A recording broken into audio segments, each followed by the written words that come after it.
Black Maid blocked from the plane CEO's call halts flight mid-boarding. Grace Morgan, a woman invisible in the eyes of many, carries talents no one would ever imagine.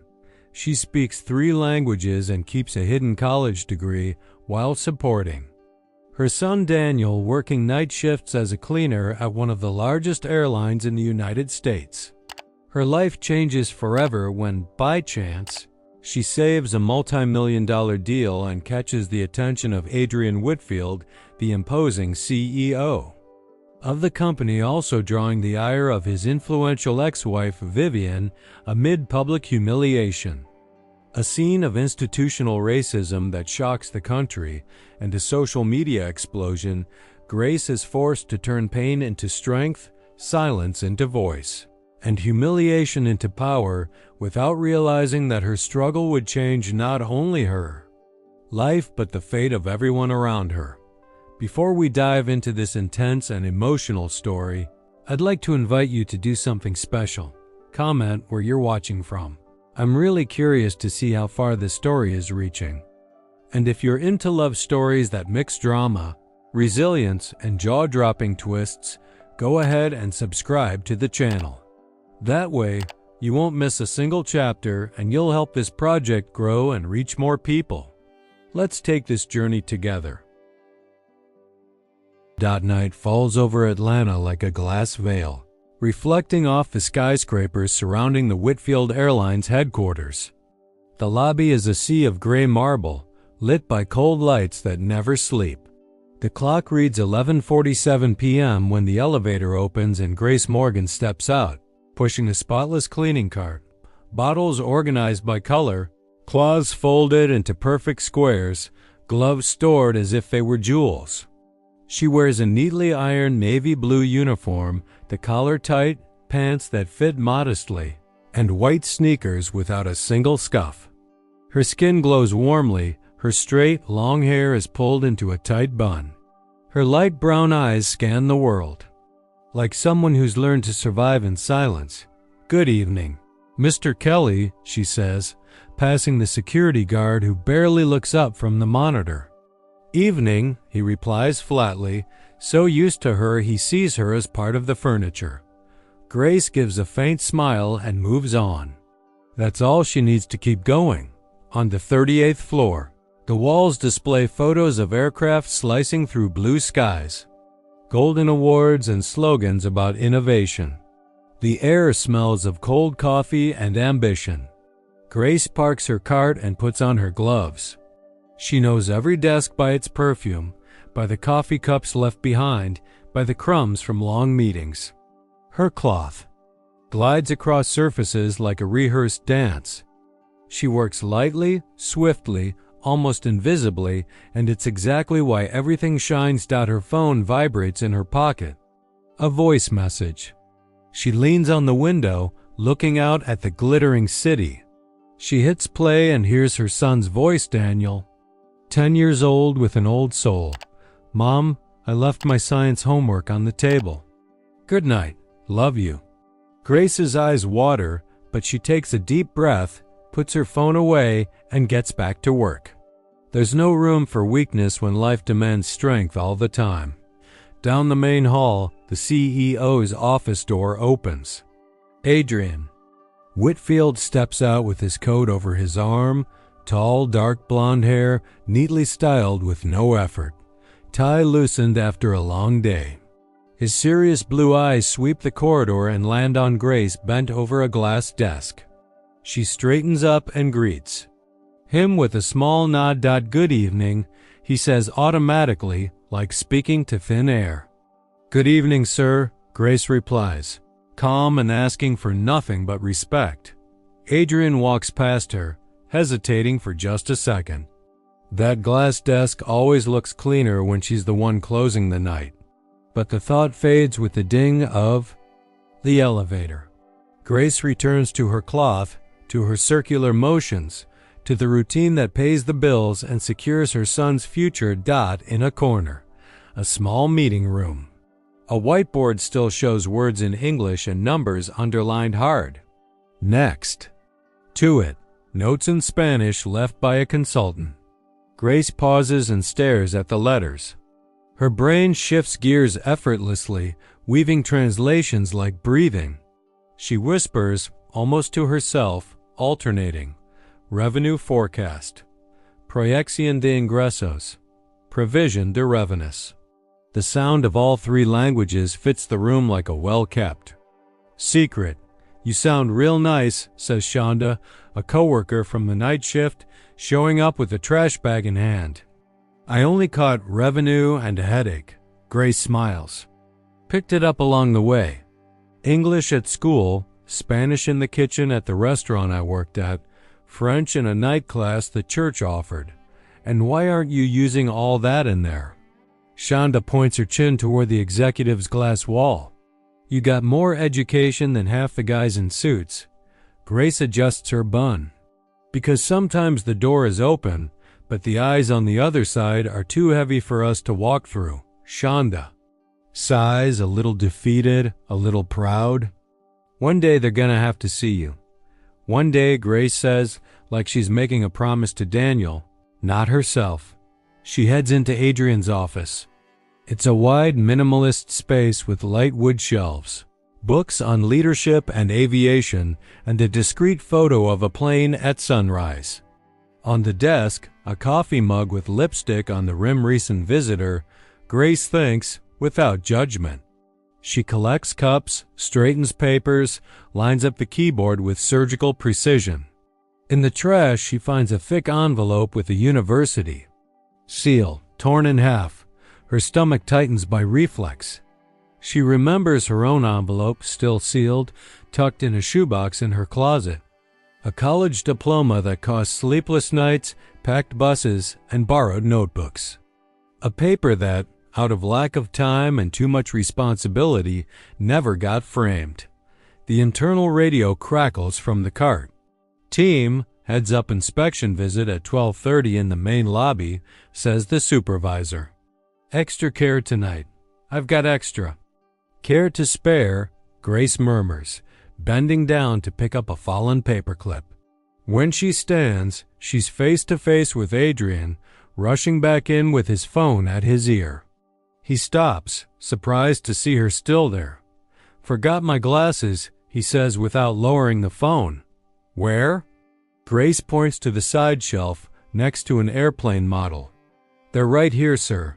He smiles quickly, genuinely, almost grateful someone knows his desk better than he does. Thank you. You're welcome. She steps aside to give him room. His woodsy cologne cuts through the air for a second and disappears. Yes. Tomorrow at 8, he continues on the phone, heading out. Done. The door shuts. Silence returns. Grace finishes up and turns off the lights. In the hallway, a poster with the phrase "the sky is for everyone" draws a half smile from her. For everyone, as long as they can pay or are invited, she thinks. The elevator dings. Executives working this late walk past her without seeing her. They talk about bonuses and goals, and she flows between them like water through rocks. In the lobby, the marble floor reflects her whole image. For a moment, she looks at herself like she's someone else. Elegant, steady, self-possessed. The cart stops beside a column. Grace opens her purse and pulls out a small key with a red ribbon. She looks around, no one watching. She unlocks a hidden compartment in the back of the cart and takes out a brown envelope with her name, Grace M. inside. In a clear plastic sleeve, the diploma she keeps away from the light so it won't yellow. She runs her fingers over her printed name, like lighting a candle at an altar. One day, Daniel, she whispers, the city humming beyond the glass.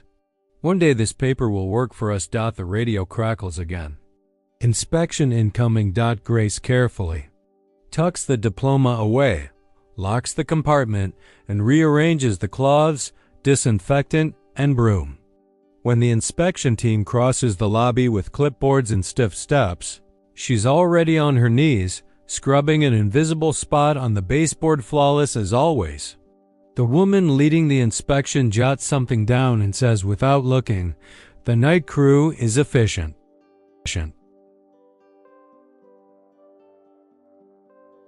"Thank you," says Grace, standing up with a short smile.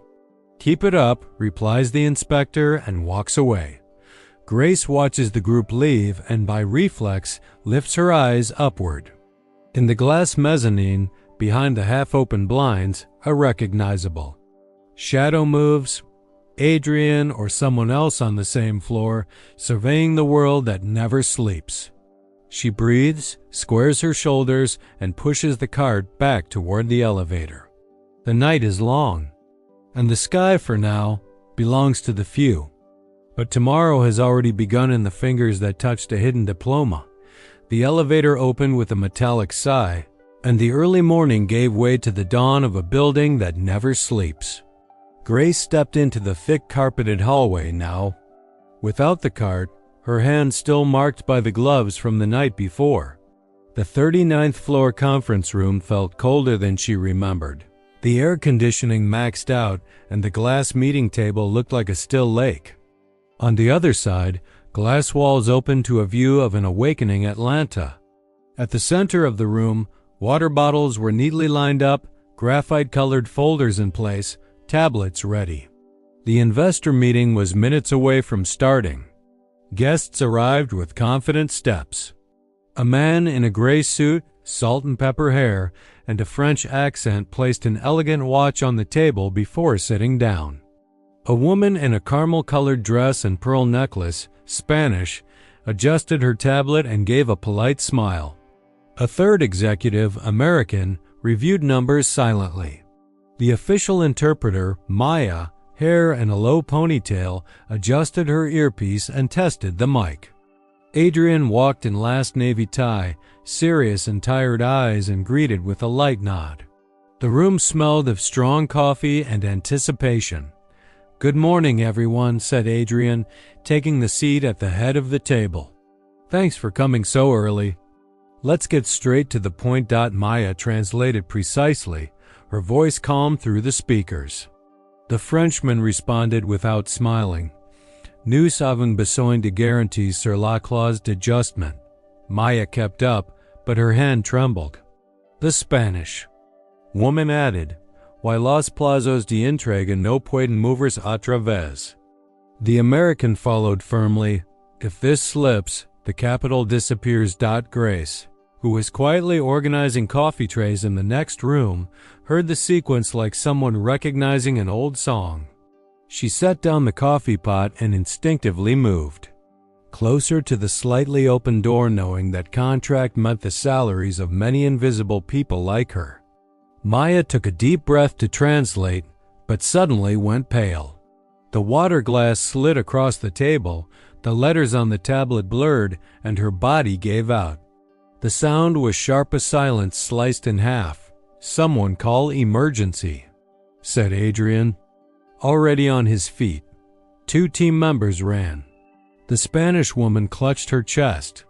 The Frenchman dropped his pen. Maya tried to sit up, but her head spun. Grace stepped in. Her body moved before her mind made the choice. She gently reached the interpreter, brought water to her lips, and spoke softly. "Breathe." "Maya." Slowly. Maya nodded, eyes watery, and was guided out by the support team. The room hung in the air, headsets without voices. Words trapped in 3 languages. Adrian looked around, measuring the looming disaster. His eyes landed on Grace, planted, steady, her gaze alert, not someone who had intruded, but someone who belonged. For a second, the noise of the city outside faded.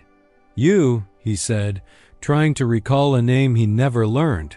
"Grace, right?" She nodded. "Did you understand what they said?" "Yes." Grace's voice came out clear, with a tone that reassured. "I can help. If you'll allow me." Adrian hesitated for a split second, long enough for the Spanish woman to raise her eyebrows in surprise. The Frenchman adjusted his cuffs. There was no plan B. There was, standing there, a woman in uniform who spoke like she belonged. "Please," he said, stepping aside. Grace walked to the end of the table and took a deep breath. her hands clasped to keep them from trembling. She looked to all three sides, anchored her gaze on the Frenchman, and began no headset, no safety net. He said they need guarantees on the adjustment clause. She explained in Portuguese to the internal team, and then in French, her fluency. Soft and steady. Nous pouvons établir un plafond de variation, avec un audit trimestriel, pour que vos risques soient measurables. Turning to the Spanish woman, the switch was seamless, like changing tracks without a jolt. Y sobre los plazos, proponemos un plan de entregas en phases, con penalidades claras. Podemos recuperar 2 semanas si ajustamos la logística en Atlanta. Finally, to the American, in firm English, and we'll keep the performance bond on the table. It's not charity. It's accountability. The room breathed again. The Frenchman looked at her with a kind of respect you can't buy. Votre accent est très clair, he said, impressed. The Spanish woman leaned forward, intrigued. Usted trabaja con ellos? Grace gave a small smile. I work with the company. Adrian heard her from somewhere deeper in himself, as if it were the first time a sentence had reached him without corporate echo. He slowly sat down and gave a slight nod for the meeting to continue. Grace picked up the thread and began weaving it bridge by bridge. They're asking about the currency fluctuation cap. She translated for the finance team. I suggest 8%, reviewed semi-annually. The CFO hesitated. That could blow the margin. Grace turned to the Frenchman. Graceful. 8%, avec une clause de révision si l'inflation dépasse le scénario, et the Frenchman replied promptly, D'accord, mais nous voulons une sortie si la délai, and she returned at the same rhythm. Now to the Spanish woman. Proponen una salida si los plazos cambian sin causa justificada. To the American, she concluded. They want an exit. Clause tied to delays without cause. We can counter with force majeure carved out. Adrian watched silently, attentively, what had seemed impossible just 10 minutes earlier. The meeting had gotten back on track with almost musical precision. Grace's voice didn't waver. Her eyes shone with conviction. When someone tried to interrupt, she raised her hand gently and set the pace. Let's go in order. First, guarantees. Then, deadlines. Finally, audits. Everyone agree? The Spanish woman smiled for the first time. Agreed. 40 minutes later, Penn signed the final page, and the Frenchman shook Adrian's hand, but walked toward Grace for the thank you that truly mattered. Merci, madame. Gracias, de verdad said. The Spanish woman, placing one hand over the other, sincerely. Hoy usted salvo y estio. Grace nodded and stepped back. Her navy blue uniform, in that moment, looked like a tailored suit. When the room emptied, Adrian approached. His blue eyes held a tone she hadn't seen in him before. Recognition. I don't know how to thank you, he said, voice low. You didn't. Just translate. You negotiated. I just did what the company needed, replied Grace. And what was fair? How did you learn to do that? By observing. And studying when Daniel's asleep. The silence that followed wasn't awkward. It was a new kind of respect. Adrian breathed, like someone making a decision, and picked up the phone. HR, conference room 39B in 10 minutes, please. He hung up and turned back to her. I want you on my team, Grace. Officially. Her heart pounded. In her chest, not from fear, but from the weight of a door that was finally opening. I have a night shift, she said, almost apologetically, and a son who needs me. We'll work that out, Adrian replied. Flexible hours. You're not going to lose who you are just to fit a title.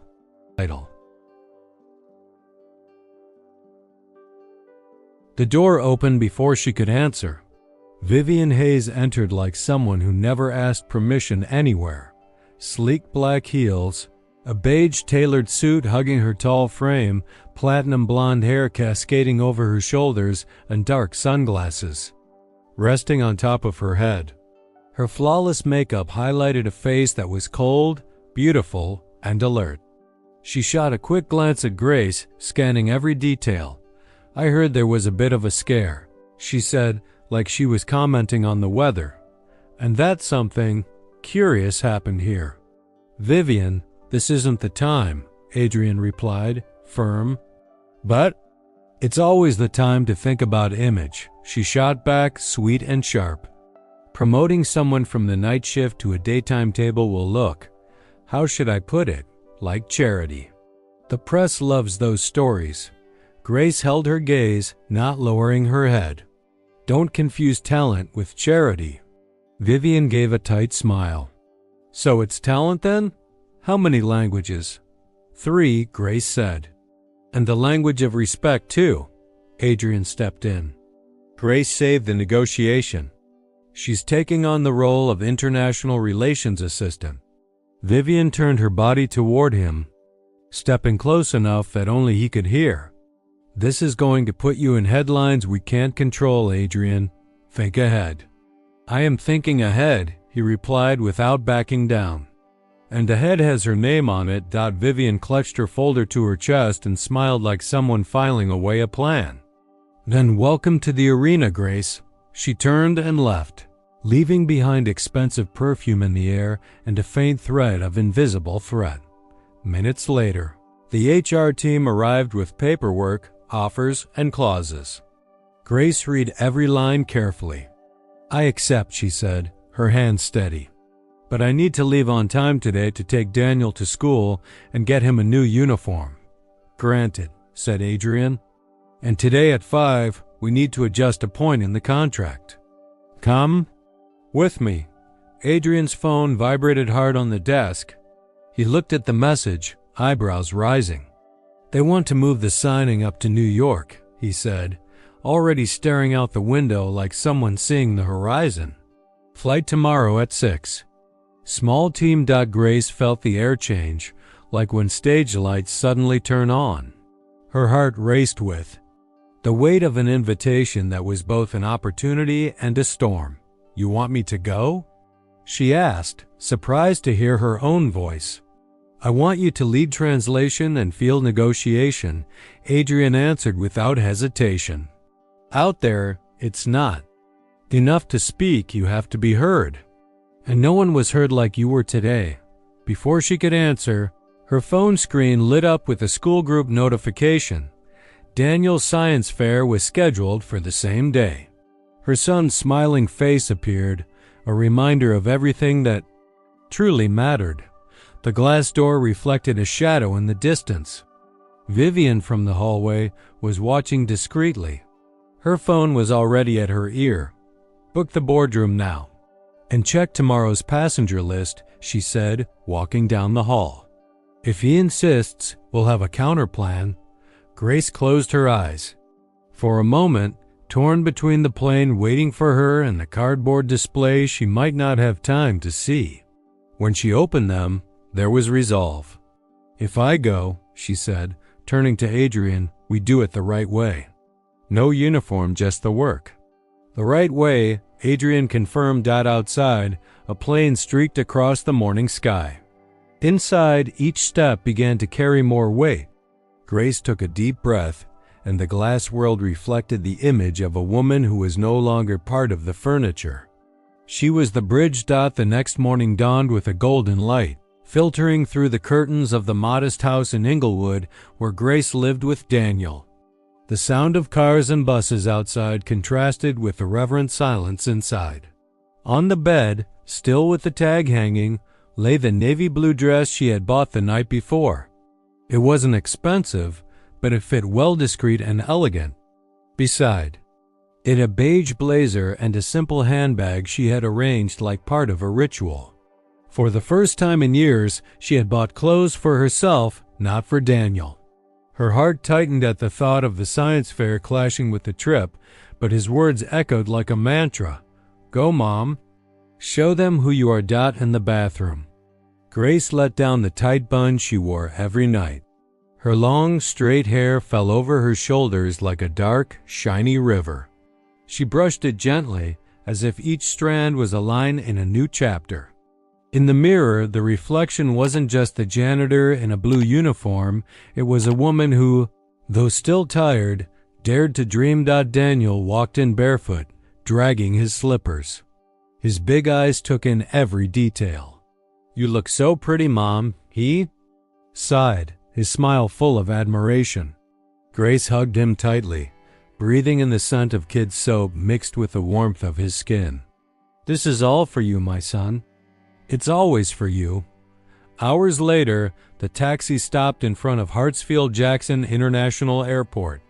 The massive glass facade reflected the gray sky, and glowing panels listed flights to places Grace had only seen in old magazines.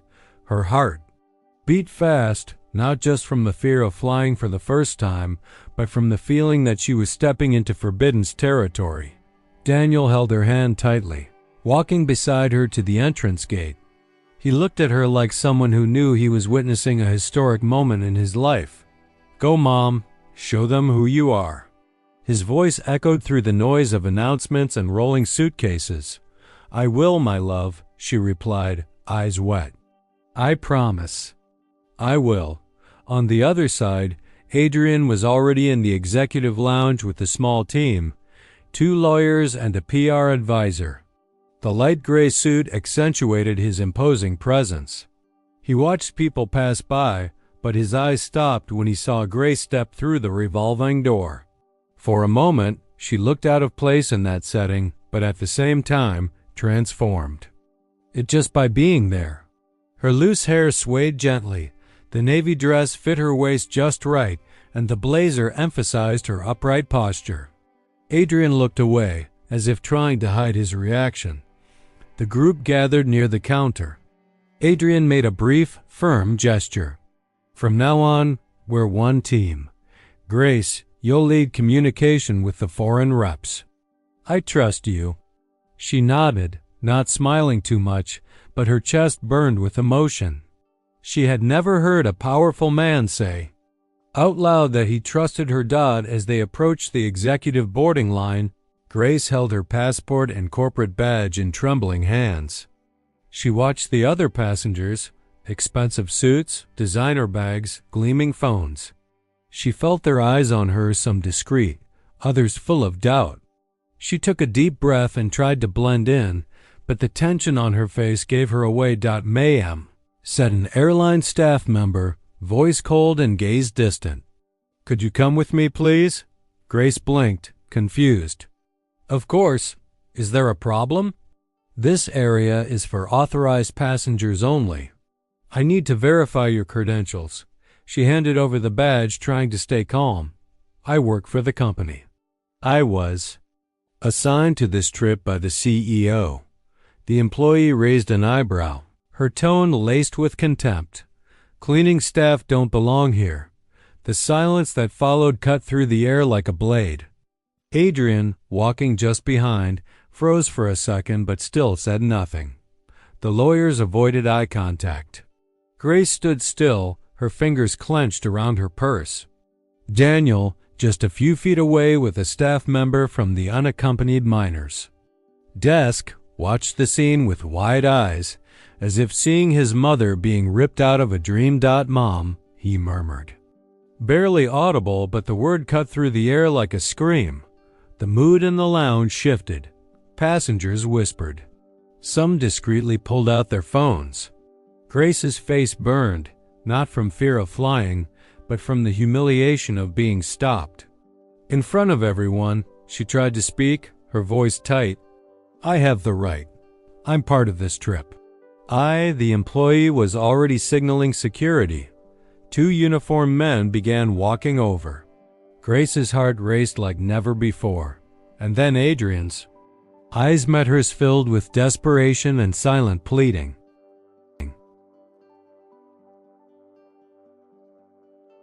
The silence at the boarding gate was louder than any noise. Grace felt her arm roughly tugged by the woman in the gray uniform, the badge nearly slipping from her fingers. The woman had deep red lipstick and a gaze full of superiority. "This area is for authorized passengers," she said in a tone that left no room for discussion. Grace held up her badge in front of her, with the last bit of dignity she had left. "I'm an employee of this company. I'm on the trip list. I was assigned by the CEO himself." The woman let out a short, mocking laugh. "Assigned? Cleaning staff don't belong here. Don't try to pass yourself off as something you're not." Grace's eyes burned not with fear, but with the raw sting of injustice. Around her, passengers watched. Some whispered, others pretended not to see. A man in an expensive suit adjusted his watch, too uncomfortable to take a stand.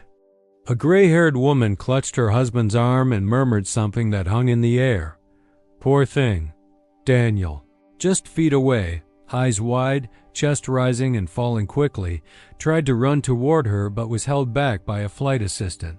"Mom, tell them who you are," he shouted, his voice cracking with fear. Grace took a deep breath. Her hand trembled, but her voice came out firm. "I'm not trespassing. My name is Grace Morgan. This badge gives me access, and this trip is part of my work. I have every right to be here." The employee looked her up and down, her face hard as stone. "Don't make me repeat myself. You don't belong here." At that moment, the two security guards arrived, radios clinking at their waists. One of them, tall with a stern expression, placed a hand on her shoulder. "Ma'am, I need you to step aside. Now. No." Daniel cried, his voice thick with tears. "She has to go. She's supposed to be there." Grace looked at her son, and that image shattered her, but it also lit a flame of resistance inside. "I won't step aside. I work here. I fought for this. And I will not accept being treated like an intruder in my own company."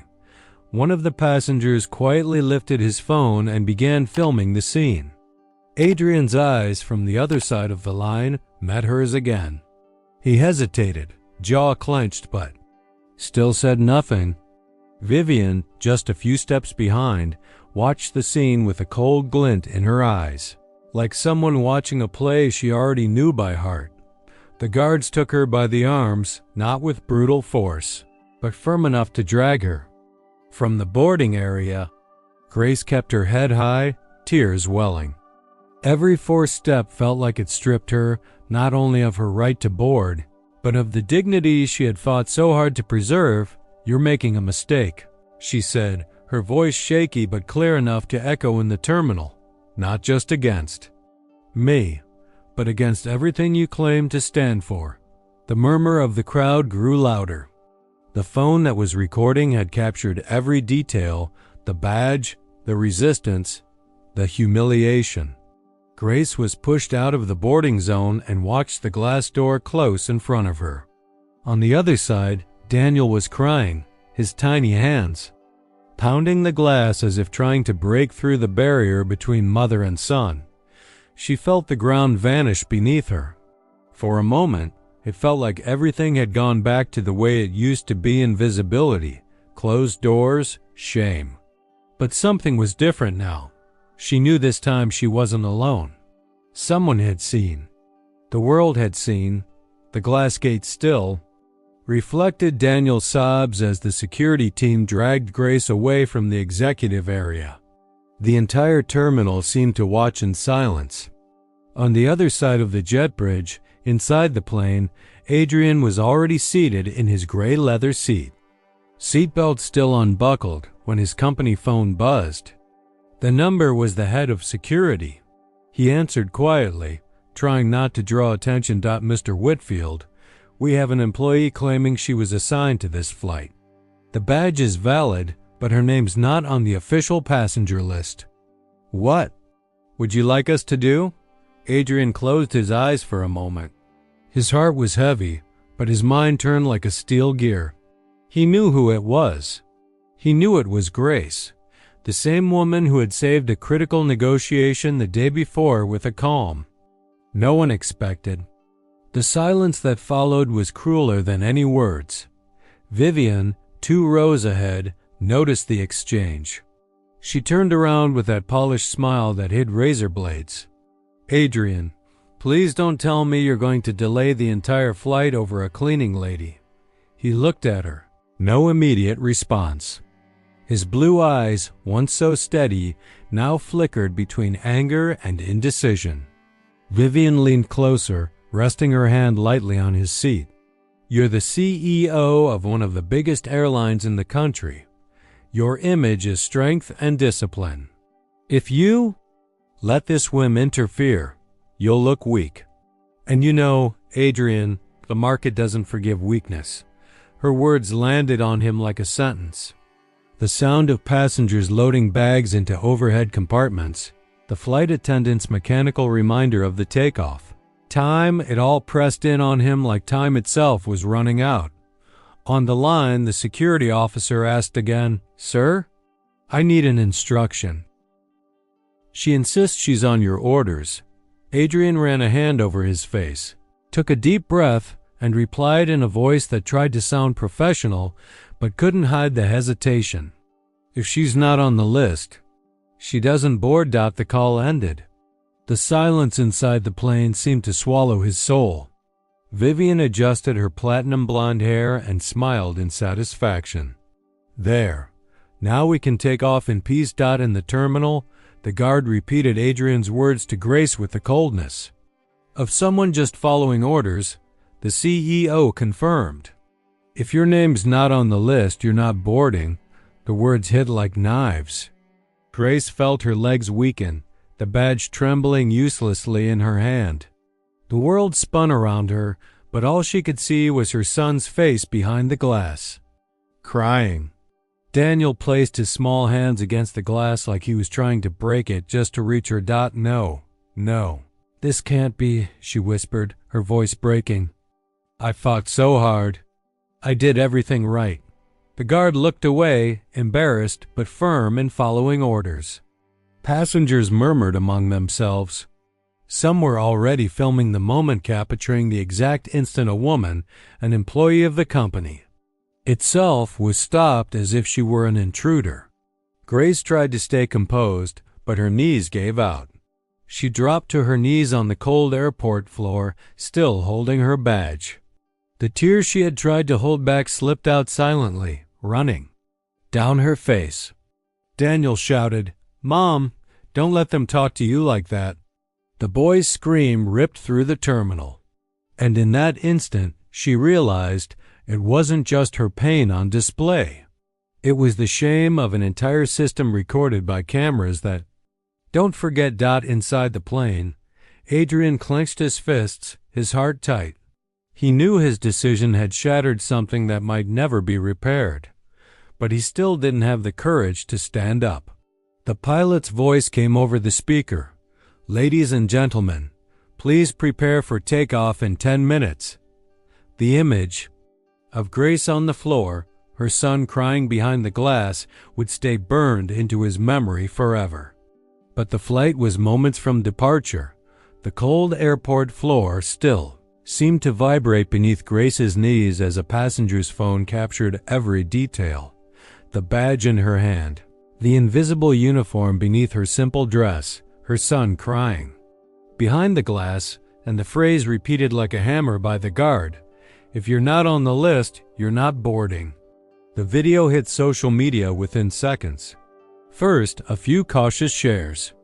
Then, an avalanche. In less than 30 minutes, it was already circulating on Twitter and TikTok with the headline in bold red, "Black woman with company badge blocked from boarding company plane, institutional racism exposed." The comments exploded. This is unacceptable in 2024. If she were white, she would have boarded without a question. Who is she? We need to know this employee's name. Internet users began to dig. In Whitfield Airlines employee forums, someone recognized her face. "That's Grace Morgan. She's worked the night shift for years. Everybody knows her. She's dedicated, speaks multiple languages. She's brilliant. The information spread like wildfire. The video didn't just show a woman being denied entry. It exposed the hypocrisy of a company that plastered billboards with slogans about inclusion. Inside the plane, Adrian received the notification on his corporate tablet. The news headline read, "Black employee humiliated at Whitfield Airlines boarding gate." The freeze frame showed Grace being held by security, Daniel crying behind the glass. Adrian's stomach twisted. Vivian, next to him, glanced at the screen and smiled sarcastically. "Told you this could happen," she said, as if it had been inevitable. "Now it's your image that's on the line. And the company's too." Adrian ran a hand down his neck, trying to calm the storm inside. "This can't be happening like this." Vivian narrowed her eyes. "But it is. And you can't erase it." In the terminal, Grace was still trying to gather herself. A janitor, a friend from the night crew, approached and offered her a cup of water. She nodded in thanks, unable to speak. Next to her, Daniel held her phone in his small, trembling hands. He had opened the app and seen his mother in a video. Already flooded with thousands of comments. The boy looked at her swollen, tear-streaked face. The question came out almost as a whisper, but it carried the weight of the world. "Mom, was it because of your skin?" Grace felt her heart split in two. Tears filled her eyes again. She hugged her son, hiding her face in his hair so he wouldn't see the tears. "My love, it should never be because of that." Never. But inside, the answer she didn't want to give. Burned like fire. At that moment, the airport screen flashed with a live news report. A newscaster spoke gravely. "We're following the developing story involving Whitfield Airlines. A female employee was blocked from boarding an executive flight even though she had been assigned to it. The video has already surpassed 5 million views." Grace saw her image projected on the airport's own big screen, her face broadcast to everyone, as if the entire world had seen her fall. People stopped to watch. Some looked on with empathy, others with morbid curiosity. On the plane, Adrian tried to contact the communications team. "Get a statement ready, now." But his voice shook. He knew no carefully worded message could erase the raw truth of the video. Vivian reclined her seat, closing her eyes with the confidence of someone watching an empire collapse from the inside. "It's too late, Adrian. The world has already picked a side." And in that moment, Grace, still holding Daniel's hand, understood that her life would never be the same again. The plane engines rumbled softly, almost ready to take the runway. Adrian tried to focus, but his tablet buzzed nonstop. When he opened it, the shock hit him. Headlines in bold caps. Red financial charts. Whitfield Airlines loses 14%. Market value in under an hour after viral racism video. His heart raced. This wasn't just about money or shareholders anymore. It was a public judgment, and it was brutal. Vivian raised an eyebrow, satisfied. "See, Adrian? This is the cost of your indecision." He closed his eyes, took a deep breath, and for the first time ignored her. He dialed the control tower. "Hold that flight." Now. The plane was already taxiing when the engines slowed and the aircraft came to a stop. Passengers stirred, murmuring. The flight attendant announced, "Ladies and gentlemen, by order of the board, this flight has been temporarily delayed." Vivian leaned forward, furious. "Are you insane?" Adrian answered firmly, "She's already been exposed. Now it's time to fix the mistake." In the terminal, Grace was still drying her tears when a staff member approached. Behind him, a black company car pulled up. "Ms. Morgan, the CEO has requested that you board immediately." Confused, she looked at Daniel. "Mom, is it true? They changed their minds?" She took a deep breath. "I don't know yet, son, but we're going to find out." The car drove her to the runway. Passengers pressed against the windows whispered, "That's her, the woman from the video." The staircase was lowered. Grace stepped out of the car, blazer straight, hair loose in the wind. Daniel held her hand before she climbed. "Go, Mom, now. Show them who you've always been." Step by step, silence filled the cabin. Phones recorded her every move. The badge hung around her neck, now not just an ID, but proof she belonged. At the top, she lifted her face. Adrian stood, waiting by the cabin door. No words were needed. Vivian pressed her lips tight, furious, as passengers began to clap softly at first, then louder, until the entire plane filled with applause. Grace walked down the aisle with her head held high, reclaiming her dignity with every step. The flight that had almost become a symbol of exclusion had transformed into the stage for an unforgettable entrance. The applause that marked Grace's boarding echoed all the way to New York. 2 days later, a luxury hotel ballroom was packed cameras, and microphones pointed at Adrian and Grace. He appeared in a dark suit, visibly exhausted. She wore a blue suit jacket, radiating strength and dignity. Adrian faced the audience and said, "We're here today because we know we made a mistake, which is why I'm proud to announce our new Director of Inclusion, Grace Morgan." The crowd murmured. But before Grace could speak, Vivian stepped forward. With a sharp smile, she fired. Director of Inclusion?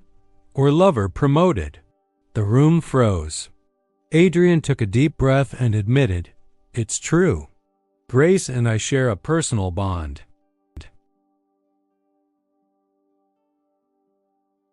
Flashes exploded. Vivian tried to deliver the final blow. "So you admit you're using the company for your personal whims." But Grace stepped in. "Adrian, this isn't about romance. It's about respect. You're only seeing now what the world already knew." Silence took over the room, and in that instant, it became clear the scandal Vivian had planned had become the stage for the real protagonist. The press conference was still making headlines when, in the quiet of a New York hotel room, Grace looked out through the glowing window. Her heart beat strong, but her mind was clear. Daniel slept peacefully on the bed, reminding her what had always been her priority. Adrian knocked at the door. Without a tie, he looked like a different man. "Grace," he said softly, "tomorrow the board will make your appointment official. The world needs you in this role." She turned to him, her eyes steady. "And my son, Adrian? He spent nights alone, saw me humiliated. Now he needs his mother whole, not just a shadow." Adrian took a deep breath. "You deserve to be in leadership. They need to hear you." Grace brushed Daniel's hair and replied, "Now that I have a voice, I want to use it the right way. I need to go back to Atlanta, take care of him, and keep studying. Power without preparation can be just another kind of prison." The next day, Adrian went to the press. Whitfield Airlines will fund internal scholarships for underestimated employees. Talent doesn't depend on last names or social standing. The applause echoed. Vivian stood in the back, frozen, her face tight. Later, in the office, she tried to strike back. "You're destroying everything we built." He answered firmly, "No, Vivian. I'm giving dignity back to the people who've always held this company up." With no argument left, she turned her back, fully aware that power was slipping from her hands. Meanwhile, Grace boarded with Daniel for their return to Atlanta. The same metal staircase that had once been the scene of humiliation now saw her leave with dignity. Daniel smiled. "Mom, you won, right?" She smiled back lovingly. "No, son, we won." But deep down she knew the battle was only just beginning. Her voice, once ignored, now echoed far beyond the company walls. And that no one could silence. Winter had already given way to spring in Atlanta when Grace found balance in her routine again. The little red brick house smelled of fresh coffee and Daniel's school notebook, which was open on the table.